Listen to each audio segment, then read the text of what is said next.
ಕುರ್ಚಿ ಉಳಿಸ್ಕೊಂಡ್ರೆ ಸಾಕು ಅನ್ನೋ ಒಂದು ಪರಿಸ್ಥಿತಿಯಲ್ಲಿ ದುಸ್ಥಿತಿಯಲ್ಲಿ ಇರುವಂಥ ಸಂದರ್ಭದಲ್ಲಿ ಅವರು ಯಾವ ಮಟ್ಟಕ್ಕೆ ಬೇಕಾದ್ರೆ ಹೋಗ್ತಾರೆ ಅನ್ನೋದಕ್ಕೆ ಪ್ರತ್ಯಕ್ಷವಾದಂಥ ನಿದರ್ಶನ ಇದು. ಆ ಜಮೀರ್ ಅಹಮದ್ ಅವರು ಪದೇ ಪದೇ ನಮ್ಮ ದೇಶ ವಿರೋಧಿ ಕೆಲಸಗಳನ್ನ ಪದೇ ಅವರು ನೇರವಾಗಿ ಮಾಡಿ ತೋರಿಸ್ತಾ ಇದ್ದಾರೆ. ಸರ್, ಇವಾಗೊಂದು ನೀವು ಒಂದು CM ಲೆಟರ್ ಬರೆದಿದ್ದೀರಾ ಅಂತ ಗೊತ್ತಾಯ್ತು. ಸೊ ಕೋಗಿಲು ಗ್ರಾಮ ಇದು ಇಂಟರ್ನ್ಯಾಷನಲ್ ಸುದ್ದಿ ಆಗ್ಬಿಟ್ಟಿದೆ. ಹೌದು, ದೇಶಾದ್ಯಂತ.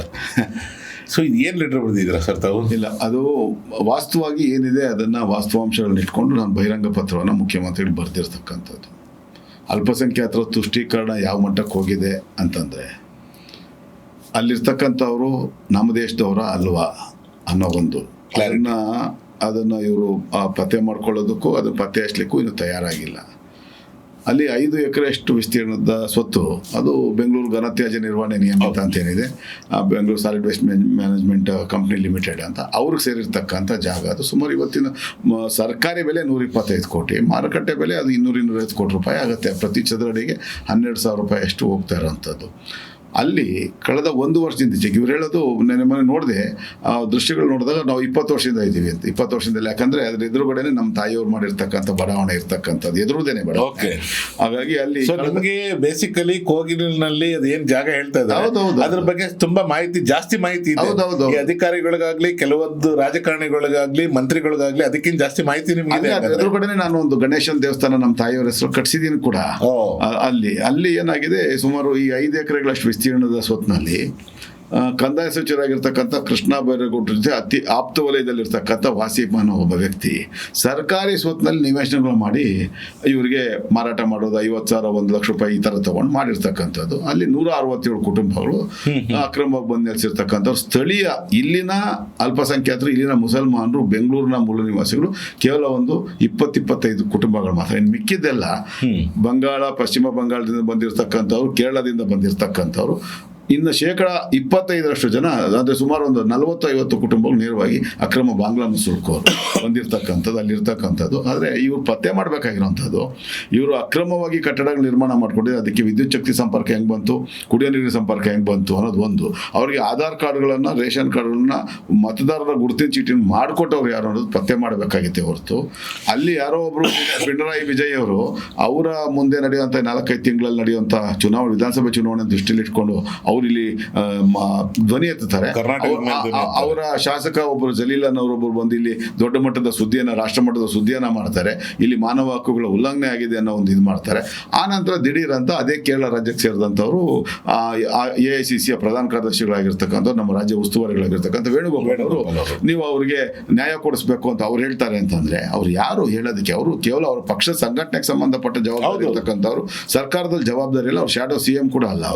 ಅವ್ರು ಹೇಳಿದ್ರು ಅಂತ ಹೇಳಿದ ತಕ್ಷಣ ಈಗ ತಮ್ಮ ಸ್ಥಾನ ಕುರ್ಚಿಯನ್ನು ಉಳಿಸ್ಕೊಳ್ಳೋಕ್ಕೆ ಪಡಿಪಾಡು ಪಡ್ತಾ ಇರ್ತಕ್ಕಂಥ ಸಿದ್ದರಾಮಯ್ಯನವರು ಮತ್ತೊಮ್ಮೆ ಹೈಕಮಾಂಡ್ ಅನ್ನ ಮೆಚ್ಚಲಿಕ್ಕೆ ಅವರು ಯಾವ ಕೇರಳ ರಾಜ್ಯದಿಂದ ಅವರ ಇವಾಗ ರಾಷ್ಟ್ರೀಯ ಪ್ರಧಾನ ಕಾರ್ಯದರ್ಶಿಗಳು ಸಂಸದರಾಗಿ ಆಯ್ಕೆ ಬಂದಿದ್ದಾರೆ.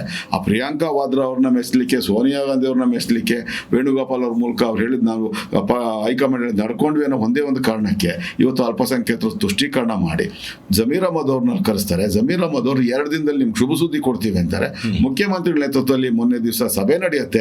ಸಭೆ ನಡೆದು ಅಲ್ಲಿಂದ 5 ಕಿಲೋಮೀಟರ್ ದೂರದಲ್ಲಿರ್ತಕ್ಕಂಥ ಬೈಯಪ್ಪನಹಳ್ಳಿಲಿ ವಸತಿ ಇಲಾಖೆಯಿಂದ ನಿರ್ಮಾಣ ಮಾಡಿರ್ತಕ್ಕಂಥ 1070 ಮನೆಗಳೇನು ಇನ್ನ ಅಷ್ಟೇ ಉದ್ಘಾಟನೆ ಆಗಬೇಕಾಗಿದೆ.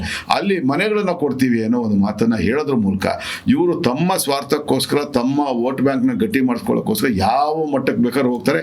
ಯಾವುದೇ ದೇಶದ ಕೆಲಸ ಮಾಡ್ಲಿಕ್ಕೂ ಹಿಂಜರಿಯಲ್ಲ ಅನ್ನೋದನ್ನ ಅತ್ಯಂತ ಸ್ಪಷ್ಟವಾಗಿ ಗೊತ್ತಾಗುತ್ತೆ. ಆದರೆ ನಾನು ಮುಖ್ಯಮಂತ್ರಿಗಳನ್ನ ಕೇಳಿರ್ತಕ್ಕಂಥದ್ದು 2016ರಲ್ಲಿ ಮೊದಲನೇ ಬಾರಿ ಮುಖ್ಯಮಂತ್ರಿ ಆಗಿದ್ದಂಥ ಸಂದರ್ಭದಲ್ಲಿ ರಾಜಕಾಲುವೆ ಮತ್ತು ರಾಜಕಾಲುವೆ ಬಫರ್ ಝೋನ್ಗಳ ಒತ್ತುವರಿ ತೆರವುಗೊಳಿಸುವಂಥ ಕಾರ್ಯಾಚರಣೆ ಮಾಡಿದ್ವಿ. ಇದೇ ಬ್ಯಾಟರಾಯನಪುರ ವಿಧಾನಸಭಾ ಕ್ಷೇತ್ರ, ಅದೇ ಕೃಷ್ಣ ಬೈರೇಗೌಡ ಶಾಸಕರಾಗಿರ್ತಕ್ಕಂಥ ಬ್ಯಾಟರಾಯನಪುರ ವಿಧಾನಸಭಾ ಕ್ಷೇತ್ರ ದೊಡ್ಡ ಬೊಮ್ಮಸಂದ್ರ ಬಡಾವಣೆಯಲ್ಲಿ 193 ಮನೆಗಳನ್ನು ನಿರ್ದಾಕ್ಷಿಣ್ಯವಾಗಿ ರಾತ್ರೋರಾತ್ರಿ ಯಾವುದೇ ಮುನ್ಸೂಚನೆ ಇಲ್ಲದೆ ಹೊಡೆದಾಕಿದ್ರೆ, ಅದೇ ಬೆಂಗಳೂರು ದಕ್ಷಿಣ ವಿಧಾನಸಭಾ ಕ್ಷೇತ್ರದ ವ್ಯಾಪ್ತಿಯಲ್ಲಿ ಬರುವಂಥ ಆವನಿ ಶೃಂಗೇರಿ ಬಡಾವಣೆಯಲ್ಲಿ 154 ಮನೆಗಳನ್ನು ನೇರವಾಗಿ ಯಾವುದೇ ಮುನ್ಸೂಚನೆ ಇಲ್ಲದೆ ರಾತ್ರೋರಾತ್ರಿ ಹೊಡೆದಾಕಿದ್ರಿ. ಅಷ್ಟು ಸುಮಾರು 347 ಕುಟುಂಬಗಳನ್ನು ರಾತ್ರೋರಾತ್ರಿ ಬೀದಿ ಪಾಲ್ ಪಾಲು ಮಾಡಿದ್ರಿ. ಅವಾಗ ಯಾವುದು ಮಾನವ ಹಕ್ಕುಗಳ ಉಲ್ಲಂಘನೆ ಆಗಿಲ್ವಾ? ಇವಾಗ ಮಾನವ ಹಕ್ಕುಗಳ ಉಲ್ಲಂಘನೆ ಆಯ್ತಾ? ನೀವು ಹೇಳ್ದಂಗೆ ಕೇಳುವಂತ ಈ ರಾಜ್ಯ ಕಂಡಂತ ಪರಮ ಭ್ರಷ್ಟ IAS ಅಧಿಕಾರಿನ ಕುಖ್ಯಾತಿಗೆ ಪಾತ್ರವಾಗಿದ್ದಂತ ಶ್ಯಾಮ್ ಭಟ್ ಅವ್ರನ್ನ ನೀವು ಮಾನವ ಹಕ್ಕುಗಳ ಆಯೋಗಕ್ಕೆ ಅಧ್ಯಕ್ಷರು ಮಾಡಿದ್ರೆ ಆತ ಬರ್ತಾನೆ, ಬಂದು ಪುಣ್ಯಾತ್ಮ ಬಂದು ಇಲ್ಲಿ ಮಾನವ ಹಕ್ಕುಗಳ ಉಲ್ಲಂಘನೆ ಆಗಿದೆ ಅಂದ್ರೆ ಯಾಕೆ ಶ್ಯಾಮ್ ಭಟ್ ಅವರಿಗೆ ಆ 2 ಬಡಾವಣೆಗೆ ಲೆಕ್ಕ ಕಾಣಲಿಲ್ಲ? ಯಾಕೆ ಸಿದ್ದರಾಮಯ್ಯನವರಿಗೆ 2 ಬಡಾವಣೆಗಳಲ್ಲಿ ನೀವು ಮೊದಲನೇ ಬಾರಿ ಕಾರ್ಯಾಚರಣೆ ನಡೆಸಿ 347 ಕುಟುಂಬಗಳು ಬೀದಿ ಪಾಲು ಮಾಡಿದಿರ?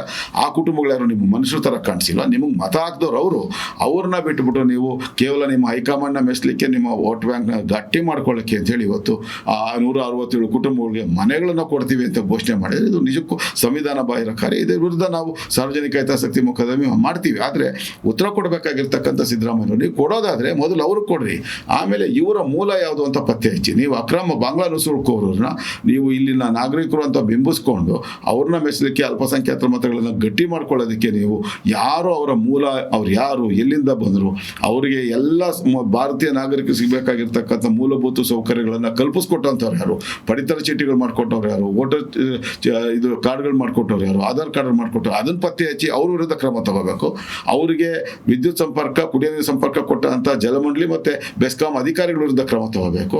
ಇಷ್ಟೊಂದು ಅಮೂಲ್ಯವಾದಂಥ ಸ್ವತ್ತಿನಲ್ಲಿ ಇಷ್ಟೊಂದು 100 ಕಟ್ಟಡಗಳು ತಲೆ ಎತ್ತುತ್ತಾ ಇದ್ರು ಕೂಡ ಯಾವುದೇ ಕ್ರಮ ಕೈಗೊಳ್ಳದಿರ್ತಕ್ಕಂಥ, ಯಾವುದೇ ಕ್ರಮಕ್ಕೂ ಮುಂದಾಗದೇ ಇರತಕ್ಕಂಥ ಹಿಂದಿನ BBMP ಈಗಿನ GB ಅಧಿಕಾರಿಗಳ ವಿರುದ್ಧ ನೀವು ಕ್ರಮ ತಗೋಬೇಕು. ವಿಶೇಷವಾಗಿ ಬೆಂಗಳೂರು ಘನತ್ಯಾಜ್ಯ ನಿರ್ವಹಣೆ ನಿಯಮಿತದ ಅದರ ಸುಪರ್ದಿಯಲ್ಲಿ ನಿಂತು ಅವ್ರಿಗೆ ಯಾರಿಗೂ ಗೊತ್ತೇ ಆಗಿಲ್ವಾ? ಹಾಗಾಗಿ ಅವರ ವಿರುದ್ಧ ಕ್ರಮ ತಗೋಬೇಕೇ ಹೊರತು ನೀವು ಈ ಕೈಯಕ್ಕೆ ಇವರಿಗೆ ಮನೆಗಳು ಕೊಡ್ತೀವಿ ಅಂತಂದ್ರೆ, ನೀವು ಇಲ್ಲಿ ತನಕ ನಿಮ್ಮಿಂದ ನಿರಾಶ್ರಿತ ಆಗಿರ್ತಕ್ಕಂಥ, ಪ್ರವಾಹ ಪರಿಸ್ಥಿತಿಲಾದಂಥ, ಭೂಕಂಪಗಳಲ್ಲಾದಂಥ, ಕೊಡಗಿನಲ್ಲಾಗಿರುವಂಥದ್ದು, ಬೆಳಗಾವಿಲಾಗಿರುವಂಥದ್ದು ಅಂಥವ್ರಿಗೆ ನೀವು ಕೊಡಬೇಕೇ ಹೊರತು ಈ ಥರ ನಿಮ್ಮ ವೋಟ್ ಬ್ಯಾಂಕ್ ರಾಜಕಾರಣವನ್ನು ಗಟ್ಟಿ ಮಾಡ್ಕೊಳ್ಳೋದಕ್ಕೆ ಈ ರೀತಿ ಅಲ್ಪಸಂಖ್ಯಾತ ತುಷ್ಟೀಕರಣ ಮಾಡ್ಕೊಂಡು ಹೋಗ್ತಾ ಇರ್ತಕ್ಕಂಥದ್ದು ಸರಿಯಲ್ಲ ಅಂತ ಅತ್ಯಂತ ಸ್ಪಷ್ಟವಾಗಿ ನಾನು ಮುಖ್ಯಮಂತ್ರಿ ಸಿದ್ದರಾಮಯ್ಯನವ್ರಿಗೆ ಹೇಳಿದ್ವಿ. ಆದರೆ ಅದು ಏನು ಮಾಡೋಕ್ಕಾಗಲ್ಲ. ಅವರ ಸ್ಥಿತಿ ಇವತ್ತು ಅವ್ರ ಕುರ್ಚಿ ಉಳಿಸ್ಕೊಂಡ್ರೆ ಸಾಕು ಅನ್ನೋ ಒಂದು ಪರಿಸ್ಥಿತಿಯಲ್ಲಿ, ದುಸ್ಥಿತಿಯಲ್ಲಿ ಇರುವಂಥ ಸಂದರ್ಭದಲ್ಲಿ ಅವರು ಯಾವ ಮಟ್ಟಕ್ಕೆ ಬೇಕಾದ್ರೆ ಹೋಗ್ತಾರೆ ಅನ್ನೋದಕ್ಕೆ ಪ್ರತ್ಯಕ್ಷವಾದಂಥ ನಿದರ್ಶನ ಇದು.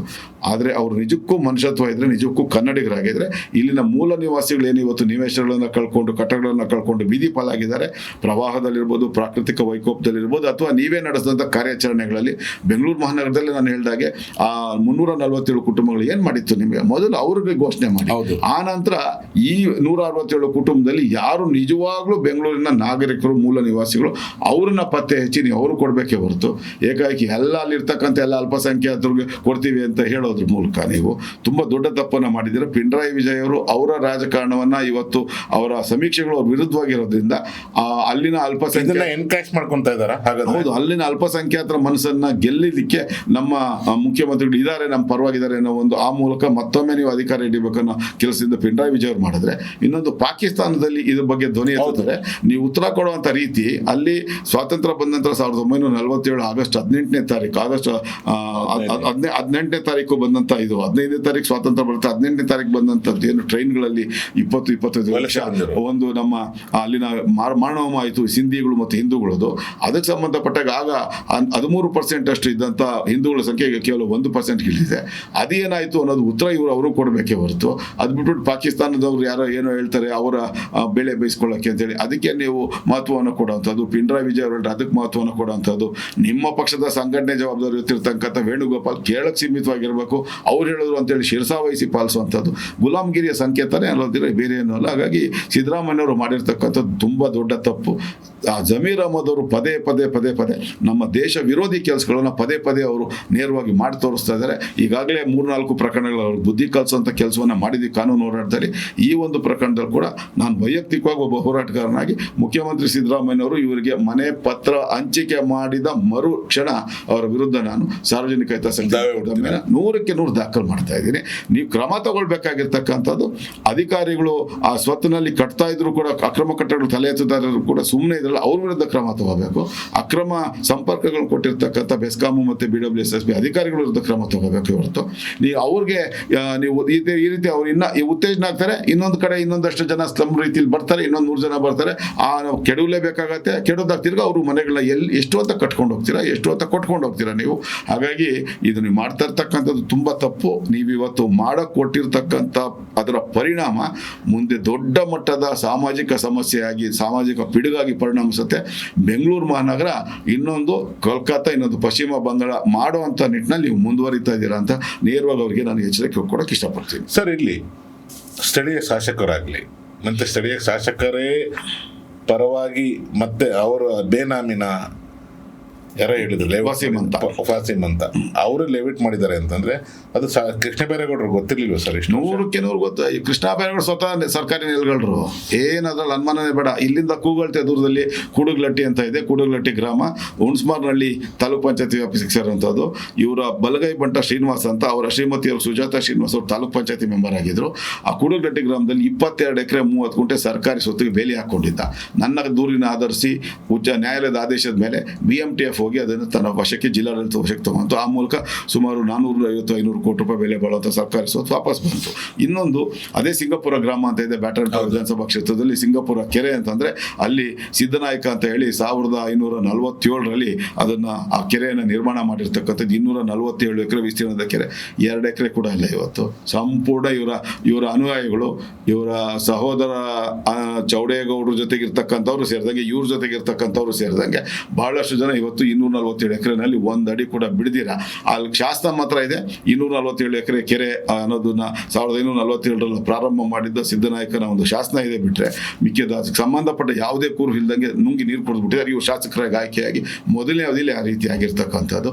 ಹಾಗಾಗಿ ಅದು ಎಲ್ಲ ಅವ್ರ ಕಣ್ಣೆದುರಿಗೆ ನಡೀತಾ ಇರ್ತಕ್ಕಂಥದ್ದು, ಅವರ ಪರೋಕ್ಷ ಸಮ್ಮತಿ ಮೇರೆಗೆ ನಡೀತಾ ಇರ್ತಕ್ಕಂಥದ್ದು. ಬೇರೆಯವರೆಲ್ಲ ನೇರವಾಗಿ ಈ ರೀತಿ ಸರ್ಕಾರಿ ನೆಲೆಗಳತನ ಮಾಡಿದ್ರೆ, ಇವರು ಪರೋಕ್ಷವಾಗಿ, ನಾನು ನೇರವಾಗಿ ಹೇಳಕ್ಕೆ ಇಷ್ಟಪಡ್ತೀನಿ, ಕರ್ನಾಟಕ ರಾಜ್ಯದ ರಾಜಕಾರಣದಲ್ಲಿ ಒಂದು ಗೋಮುಖ ವ್ಯಾಘ್ರದ ರೀತಿಯ ರಾಜಕಾರಣ ಯಾರಾದಿದೆ ಅದರಲ್ಲಿ ಒಬ್ಬರು ಕೃಷ್ಣ ಬೈರೇಗೌಡರು ಅಂತ.